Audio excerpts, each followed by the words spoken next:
और ये यही बात कर रहे थे। हम लोगों से ब्राह्मण की बात नहीं, ब्राह्मणों से हम लोगों का बहुत अच्छा संबंध रहा है। बहुत नेता बोले हैं ब्राह्मण आते हैं दान लेने के लिए, पूजा करते हैं दान लेने के लिए, कर्म कांड हम लोग नहीं कराएंगे, पूजा नहीं कराएंगे, पाठ नहीं कराएंगे, मत कराइए, वो तो अलग की बात है। हाँ, किसी मैं हूं विजेंद्र और आप देख रहे हैं द्वारी टाइम्स टीवी। लगातार हम लोग देवरिया की अपडेट्स आप तक पहुंचाने का काम कर रहे हैं।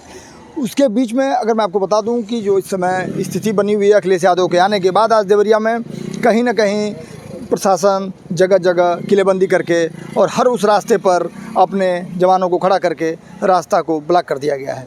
आम राहगीर हों या सरकारी लोग हों जो डेली ड्यूटी पे जाते हैं, उन सभी लोगों को दिक्कतों का सामना करना पड़ रहा है आज के दिन। और मैं अभी बता दूं कि अभी 3 बजने वाला है और उसके बावजूद भी मैं कहूँगा एक बार ज़रा दिखा दें कि अभी भी देखिए बैरिकेड्स लगाकर रोका क्या है रास्ते को। ये रुद्रपुर रोड है, रुद्रपुर का ये रोड आप देख सकते हैं, अभी तक रोका गया है। और इसमें तमाम लोग भी हैं जो डेली अपनी ड्यूटी पे जाते हैं, उनको भारी परेशानी का सामना करना पड़ रहा है। वहीं पुलिस वाले कह रहे हैं कि ये जिलाधिकारी महोदय का आदेश है। उसके बीच में हमारे साथ एक समाजवादी पार्टी के बड़े नेता महाराजगंज से मौजूद हैं। इनका पहले परिचय जानेंगे, फिर इससे हम बातचीत करेंगे इस पूरे मामले को लेकर। सबसे पहले नेताजी आप अपना परिचय दीजिए। मेरा नाम राजनाथ यादव है, मैं जिला पंचायत सदस्य प्रत्याशी रहा हूँ, वार्ड नंबर 16 महाराजगंज से। नेताजी, इतनी बड़ी घटना घट गई, अब देखने में आ रहा है कि यादव बनाम ब्राह्मण हो रहा है। सोशल मीडिया पे चले जाइए, लगातार इस तरह के कमेंट, इस तरह के पोस्टें दिख रही हैं। सभी अपनी अपनी राजनीतिक रोटियां सेकने में लगे हैं। आप ब्राह्मण और एक तरफ जो है यादव समाज में वैमनस्य का जो भाव देखने को मिल रहा है सोशल मीडिया पे, इसको आप कैसे देखते हैं और ये कैसे दूर होगा? नहीं, देखिए, ब्राह्मण समाज और यादव समाज में कहीं भी अभी भी वैमनस्य नहीं है। और आप जो है नरोत्तम दास का एक कविता पढ़े होंगे कि ऐसे बेवाल बिवाइन सो कंटक जाल लगे पुनिजोए, हाय महादुख पायो सखा तुम आए इतने न कितने दिन खोए। देखी सुदामा की दीन दशा करुणा करके करुणा निधि रोए, पानी परात को हाथ छुए नहीं नैन के जल सो पग धोए। तो हमारा और ब्राह्मणों का संबंध बहुत पुराना है, कृष्ण और सुदामा का संबंध है। उसके बाद आइए जनेश्वर मिश्र को जो सम्मान माननीय मुलायम सिंह यादव नेताजी ने दिया, शायद किसी ने नहीं दिया होगा। अभी आइए भैया अखिलेश यादव के ज़माने में हमारे वहाँ बहुत ब्राह्मण है कि हम लोगों के साथ है माता प्रसाद पांडे, और हम उस जगह से हैं जहाँ पूर्व सभापति गणेश शंकर पांडे के घर से मान के चलिए 5-6 किलोमीटर की दूरी पे हैं। हम लोगों से उनका संबंध बहुत अच्छा है, सब लोग एक मिल के। लेकिन ये भाजपा की एक षड्यंत्र है, इनको न तो ब्राह्मण वोट दे रहा, न तो यादव दे रहा है। तो अब इसमें कह रहे हैं कम से कम ब्राह्मण वोट तो दे देगा, लेकिन ऐसी कोई बात नहीं, इनको ब्राह्मण भी वोट देने वाला नहीं है। लेकिन आप देख रहे हैं देवरिया में जिस तरह से राजनीति हो रही है, अब जैसे देवेश दुबे को कहा जा रहा है कि अखिलेश यादव से मिलने से इनकार कर दिया, इसको आप कैसे देख रहे हैं? देखिए, अगर उसमें सही कहा जाए, हम नहीं कह रहे हैं, उनकी देवेश दुबे की बहन ने कहा है कि देवेश दुबे के हाथापाई में प्रेमचंद की जान गई है। तो कहीं न कहीं ये निश्चित है कि प्रेमचंद यादव की हत्या देवेश दुबे ने किया है। और देवेश दुबे को जो है एक माननीय विधायक जी हैं सालमणि त्रिपाठी जी, उसको अपने घर बैठाए हैं। ये तो हत्या करके भाग गया कि हम बच जाएंगे, लेकिन उसके बाद भीड़ ने क्या कर दिया। और यादव ने नहीं किया है, प्रेमचंद यादव के परिवार के लोगों ने नहीं किया है। हम लोग गए थे वहाँ, पूछे हैं, उसमें जो है एक भीड़ जो है, और मान के चलिए उसमें भी ज़्यादा ही ब्राह्मण ही थे, उस भीड़ में भी यादव नहीं थे। लेहड़ा और अभय टोला यहाँ से बहुत दूरी पे नहीं है, लेकिन देख रहे हैं कि जिस तरह पुलिस वाले इस तरह यहाँ पे सबको रोक रहे हैं, जाने नहीं दे रहे हैं, इसको आप कैसे देख रहे हैं? ये सरकार की एकदम नाकामी है। सरकार जो है डरी हुई है, अपने दहशत और डर को जो है एकदम ये दिखा रही है। क्या लगता है कि अब जो अगर बुलडोज़र की कार्रवाई जिस तरह से सरकार ने भी जो रुख अख्तियार किया है, कहीं ना कहीं पूरा मौका दे रही है, कहीं ना कहीं आप देखिए कि वहाँ पे पैमाइश कराई गई, दोबारा पैमाइश हुई, पैमाइश के बाद अब आपत्ति दर्ज करने का मौका भी, प्रतावली जारी हुई, उसके बाद आपत्ति दर्ज करने का एक मौका दिया गया। इसमें इनके वकील कह रहे हैं कि लगातार यादव पक्ष से जो वकील हैं वो कह रहे हैं कि जो प्रेम यादव का केस देख रहे हैं, उन्होंने कहा कि कहीं ना कहीं इस मामले में कोर्ट 30 दिन का समय देती है और 30 दिन के समय के बाद हम ये साबित करेंगे कि ये ज़मीन अवैध है कि नहीं। क्या लगता है, ये समय जो मिल रहा है उसी के तहत ये समय मिल रहा है, या प्रशासन कभी भी बुलडोज़र की कार्रवाई कर सकती है? देखिए, प्रशासन कभी भी बुलडोज़र की कार्रवाई कर सकती है, क्योंकि इनको योगी जी को खुद जो है न्याय पे भरोसा नहीं है। ये योगी जी की जो मेंटलिटी है, जो सोच है, ठोकोबाद वाली, इसी नीति के तहत ये जो है जो हादसा हुआ इसी से। जब जिस प्रदेश के मुख्यमंत्री को ये हो गया है कि कानून पे भरोसा नहीं है, कानून पे भरोसा होता तो मुकदमा चलाते, दोषियों को जो है जेल भेजते, लेकिन ये जो है बुलडोजर चला रहे हैं। लेकिन वहीं अपने सजातीय जो अपराधी हैं उन पे बुलडोजर नहीं चल रहा है। इनको बुलडोजर तो उनको कुलदीप सिंह सेंगर पे भी चलाना चाहिए था। अच्छा, तहसीलदार कोर्ट से जो मामला आया है उसमें रिपोर्ट जो जारी हुई है उसमें आ रहा है कि वो मकान अवैध था, जैसे अराजी नंबर था, खलिहान का था, एक स्कूल है कोई, वो आरा करके कुछ नाम है उसका, वो बंजर की ज़मीन बना है। 2-3 ज़मीनों का मामला आ रहा है। इसको आप क्या मानते हैं, क्या तहसीलदार कोर्ट भी गलत है? एक बात बताइए, तहसीलदार कोर्ट नहीं गलत है, गलत तो सिर्फ एक आदमी के नाते सब लोग गलत हो गए हैं। कारण ये है कि जोगी जी जो है आज 7 साल से 8 साल से सत्ते में हैं और उनके पिताजी ने वह मकान बनवाया है। उनके पिताजी फोर्स में थे और न कि वह राजनीति के पैसे से मकान बनवाए हैं, तो उसको गिराना तो कहीं से कोई औचित्य नहीं। आज 7 साल से नहीं जान पाए कि मकान अवैध है। जब घटना हो गई उसको रोकने में नाकाम हो गए तो इनको ये लगा कि मकान गिराइए। आप कब से यहाँ पर आए हैं और आप अगर नहीं जाने आपको दिया गया तो अब आगे आप क्या करेंगे? हम तो 11 बजे से आए हैं, 5 बजे सुबह घर से चले हैं, 11 बजे आज अब 3 बज रहा होगा। हाँ, 4 घंटा हो गया। कई जगह जो है गांव से होते हुए थे। भैया से पूछिए, मान लीजिए यादव जी एक मरे हैं तो 5 आदमी उनका मरा है, उनके विषय में, दुबे जी के परिवार के विषय में क्या कर रहे हैं, हमको ही नहीं समझ में आ रहा है। क्यों नहीं, हमारी तो सिंपैथी क्यों नहीं है? भैया ये बताइए, आप एक आदमी यादव जी मरे हैं, 5 ब्राह्मण मरे हैं, तो उसके विषय में आप क्या कर रहे हैं, मैं ये जानना चाहता हूँ, आपकी मानसिकता जानना। हमारी सिंपैथी है उस ब्राह्मण परिवार के, बहुत कुछ है। हाँ तो बता दीजिए। बहुत कुछ है। नहीं वहाँ देखिए, जोगी ये जो है जो हत्या हुआ है, ये जोगी जी ने एक इंटरव्यू में कहा है कि जो आपको 1 चाटा मारे उसको 10 चाटा मारिए। तो बताइए, वो हम लोगों के मुख्यमंत्री हैं तो लोग उसको फॉलो कर ले रहे हैं। अच्छा, तो मतलब एक मरा है तो 5 आप मारेंगे, यही ना है? हाँ, गलत है, ये गलत है। नहीं, हम नहीं बोल रहे हैं ये भैया कि जोगी जी बोले हैं कि 1 मारेंगे तो 5 मारो। हमने नहीं कहा। हाँ, तो आप 5 मारे हैं ना? नहीं, हम नहीं मारे हैं।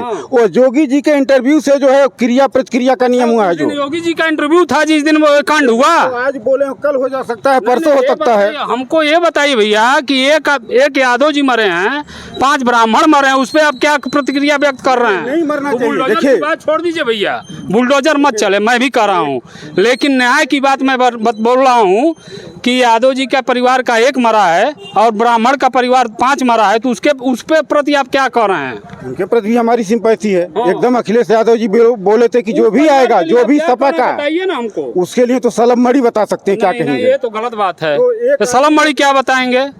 सलम मणि को तो आप लोग गाली दे रहे हैं। कौन गाली दे रहा है? हाँ? कोई गाली दे रहा? नहीं सब चलिए ठीक है। नहीं। यहाँ पर देखिए कहीं ना कहीं अपनी अपनी बात रखते हुए आपका परिचय, आप अपना परिचय दीजिए। नहीं, हम परिचय नहीं देंगे भैया। आप पंडित जी हैं? हाँ, पंडित जी हैं। कोई बात नहीं। देखिए, और यही बात कर रहे थे हम लोगों से। ब्राह्मण की बात नहीं, ब्राह्मणों से हम लोगों का बहुत अच्छा संबंध रहा है। बहुत नेता बोले हैं ब्राह्मण आते हैं दान लेने के लिए, पूजा करते हैं दान लेने के लिए, कर्मकांड हम लोग नहीं कराएंगे, पूजा नहीं कराएंगे, पाठ नहीं कराएंगे। मत कराइए, वो तो अलग की बात है। हाँ, किसी के घर जाके पूजा नहीं करेगा। हम आपको बुलाएंगे तभी आप जाएंगे, लेकिन ऐसे तमाम ब्राह्मण हैं। आप अच्छी बात कर रहे हैं, ये आप क्या बड़कपन है? खून का दाग जो है खून से नहीं धोया जा सकता है। एक आदमी मर गया तो कानूनी कार्रवाई होनी चाहिए थी। भीड़ जो भी किया हुआ गलत किया, और कचड़े से नहीं धोया जा सकता। जब भी वो धुलेगा तो पानी से धुलेगा। कानूनी कार्रवाई तो ठीक है। हाँ, कानूनी कार्रवाई तो होनी चाहिए ना। बुलडोजर चलना चाहिए यादव जी के मकान पे, ना कुछ होना चाहिए। हाँ, लेकिन उसको, उस परिवार को भी तो न्याय मिलना चाहिए। उसके लिए तो पूरा प्रशासन खड़ा है। क्या कर रहे हैं आप, ये बताइए। एकदम उनके हत्यारे जो, उनको फांसी की सजा होनी चाहिए। अरे जो उनको मारा है, तो कौन मारा है ये बताइए। अब हम तो वहाँ तस्वीर। हाँ, जो रिपोर्ट में आ रहा है, अब जो FIR में आ रहा है उसके हिसाब से तो उनके चाचा हैं, उनके पिताजी हैं, उनके भाई हैं, जो लोग भी हैं, तो सबको मतलब फांसी की सजा दे दी जाए, आप कह रहे हैं। हाँ, एकदम। जो भी मारा, जो प्रेमचंद को मारा उसको भी फांसी की सजा होनी चाहिए। बिल्कुल सही है। जो प्रेमचंद को जो मारा है वो क्लियर हो गया है। बहुत बड़ी बात है। एक तरफ से जो झड़प हुआ है, प्रेमचंद पे यादव पे बुलडोजर चले। आप लोग हाथ मिलाइए, पहले हाथ मिलाइए। अरे मिला लीजिए, मिलाइए। देखिए, एक आप ब्राह्मण और यादव समाज के लोग हैं, और ब्राह्मण और यादव समाज के लोग यहाँ पे हैं। ये बहुत बड़ी बात है। दोनों लोग आप हाथ मिलाते हुए हैं, आप प्रणाम करने योग्य हैं। नेताजी से ज्यादा जो है मान के चलिए जनेश्वर मिश्र पार्क अभी भी सरकार बनी अखिलेश यादव की तो एक लोहिया आवास चलता था, तो एक जनेश्वर मिश्र चलता था। वो तो चलता था कि नहीं चलता? नेता कौन है? ब्राह्मण आते हैं दक्षिणा लेने के लिए, आते हैं कर्मकांड कराने तो पैसा लेने के लिए। अरे भाई आप बुलाते तब ना ब्राह्मण जाता है आपके दरवाजे पर पूजा कराने, चाहे पाठ कराने, चाहे कर्मकांड कराने। लेकिन मतलब हमारे कहने का मतलब है कि यादव जी मरे हैं, उनके घर पे बुलडोजर न चले, ठीक, ये न्याय नहीं है। लेकिन बुलडोजर कहीं भी नहीं चलना चाहिए। बुलडोजर जो है किसी समस्या का समाधान नहीं है। यादव जी एक मरे हैं, 5 ब्राह्मण मरे हैं, तो यादव समाज उनको क्या न्याय दिलाएगा ये हम समझना चाहते हैं। नहीं, देखिए इसमें एक बात भी निकल कर देखिए आएगी, कहीं ना कहीं हत्याकांड हुआ है, हत्या एक हो चाहे 5 हो, हाँ। हत्या तो हत्या होती है। एक जीव की भी हत्या हो जाए तो भी हत्या है। क्रिया की प्रतिक्रिया हुई है, इस बात को आप भी मानते हैं कि नहीं? हाँ, क्रिया की प्रतिक्रिया हुआ है। क्रिया पहले कहाँ से हुई? हाँ, दुबे समाज से हुई है। अब हम तो कह रहे हैं यही ना कहेगा। कितनी भयानक होगी तो इसका अंदाजा? नहीं तो इतना भयानक भी नहीं प्रतिक्रिया होनी चाहिए ना। 1 मिनट और हम बोलेंगे। हमारे वहाँ महाराजगंज एक डिघई गाँव तहसील में, निचलौल तहसील में डिघई, वहाँ भी सेम ऐसे ही हुआ था। दुबे परिवार के लोगों ने बाबू साहब के ग्राम प्रधान थे, उनको मार दिया, गला कट गया, बाहर हो गया। उगराई भीड़, वहाँ बाबू साहब लोग ज़्यादा नहीं हैं। पाड़े मतलब जो दुबे जी थे उनके परिवार को एक मकान में बंद करके उसमें आग लगा दिया। 9 परिवार जो है जल के मर गए। हम लोग तो दुबे जी के साथ गए थे। देखिए कहीं ना कहीं तो आप ऐसा दिक्कत हो जाता है, कहीं भीड़ जब उमड़ जाती है। ये नहीं कह रहे कि पूरा दुबे परिवार, पूरा ब्राह्मण अपराधी है, पूरा यादव अपराधी है, लेकिन ये है कि भीड़ जहाँ उमड़ जाएगी। पहले एक क्वेश्चन आता था हम लोग को जब पढ़ते थे कि सिद्ध करिए लोकतंत्र एक मूर्ख तंत्र है, तो लोग यही कहते थे कि लोकतंत्र एक भीड़ तंत्र और भीड़ तंत्र एक मूर्ख तंत्र है। यही कहा जाता था कि लोकतंत्र एक भीड़ तंत्र और भीड़ तंत्र एक मूर्ख तंत्र है। तो वो समझिए कि भीड़ तंत्र जो है मूर्ख तंत्र, वो नहीं होना चाहिए था। जो दुबे जी के साथ हुआ वो कतई नहीं होना चाहिए था, नहीं यादव जी के साथ तो होना चाहिए था। लेकिन ये प्रशासन की विफलता है कि हो गया। जो आप इनसे कुछ आप सहमत लग रहे हैं? नहीं, सहमत तो हम नहीं लग रहे हैं भैया। नहीं लग रहे हैं? नहीं लग क्या रहा है। इनके बाद में क्या खोट लग रही है? नहीं, खोट यही लग रही है कि न्याय हो, दोनों पक्ष से हो, दोनों। हाँ, तो यही तो आप कह रहे हैं। हम तो यही आपसे पूछ रहे हैं कि आप ये बताइए कि तो दोनों पक्ष का कैसे न्याय मिलेगा? आप कह रहे हैं बुलडोजर ना चले, उनको न्याय मिल जाए। नहीं तो हम भी तो कह रहे हैं कि बुलडोजर ना चले, लेकिन एक आदमी की जगह पे 5 आदमी उस परिवार का मरा है, तो उसके प्रति आप क्या कह रहे हैं? बस यही जानना था भैया। जब कोई मारता है, मारपीट होता है, नाप तोल के नहीं होता है कि इतना 2 किलो ये मारे, 2 किलो वो अभी मारेंगे। नेताजी, अब देखिए लगातार बहस का विषय नहीं है ये, कहीं ना कहीं समाज में इससे गलत संदेश ना जाए, इसलिए हमारा चैनल द्वारी टाइम्स टीवी लगातार एक कोशिश कर रहा था कि एक तरफ यादव समाज से अगर समाजवादी पार्टी के नेता हैं, तो ब्राह्मण समाज के भी एक व्यक्ति हमारे साथ हैं जिन्होंने अपना पूरा परिचय तो नहीं दिया है, लेकिन उनकी बातचीत से लग रहा है कि आप ब्राह्मण समाज से जरूर हैं और सबका अपना अपना दर्द है। और हम चाहते हैं कि समाज में एक अच्छा संदेश जाए। द्वारी टाइम्स टीवी लगातार इस दिशा में काम कर रहा है कि सामाजिक वैमनस्य ना बढ़े। तो एक बार पुनः जो है आप दोनों का हम चाह रहे हैं कि एक दूसरे का अभिवादन करें और इस खबर को मैं बाइंड। हम लोग वोट नहीं दिए थे, हम भी वोट दिए थे। माता प्रसाद जो विधानसभा अध्यक्ष थे, जो लोग भी जो प्रशासन का काम सही रूप से कर रहा है उसको हम लोग वोट दे रहे हैं, ठीक है ना। चाहे वो यादव, चाहे वो अखिलेश जी हों, चाहे योगी जी हों, चाहे मायावती जी हों। मायावती की भी सरकार बनी थी, अखिलेश जी की भी सरकार बनी थी, योगी जी की भी सरकार है। सब लोग सबको वोट दिए हैं, लेकिन प्रशासन किसका क्या काम कर रहा है आप भी समझ रहे हैं, हम भी समझ रहे हैं। ठीक है, आपकी बात से सहमत है। एक बार पुनः आप लोग जो है अभिवादन एक दूसरे का करिए और मैं वाइंड अप करूंगा यहीं पे। थोड़ा आप लोग एक दूसरे का अभिवादन करिए अरे भैया ठीक है दिखाते हुए, और ताली बजा दीजिए आप लोग। और मैं हूं विजेंद्र और मेरे साथ अजय, और ये एक अच्छा समय समाज में गया है। एकता कोई जाति पात में नहीं बटा और सभी लोग एकता के भाव से यहाँ खड़े हैं, चाहे किसी समाज के लोग यहाँ पे हों। और जनता ने ये लोगों को कहा। तो मैं हूं विजेंद्र और मेरे साथ अजय। लगातार आप देख रहे हैं द्वारी टाइम्स टीवी।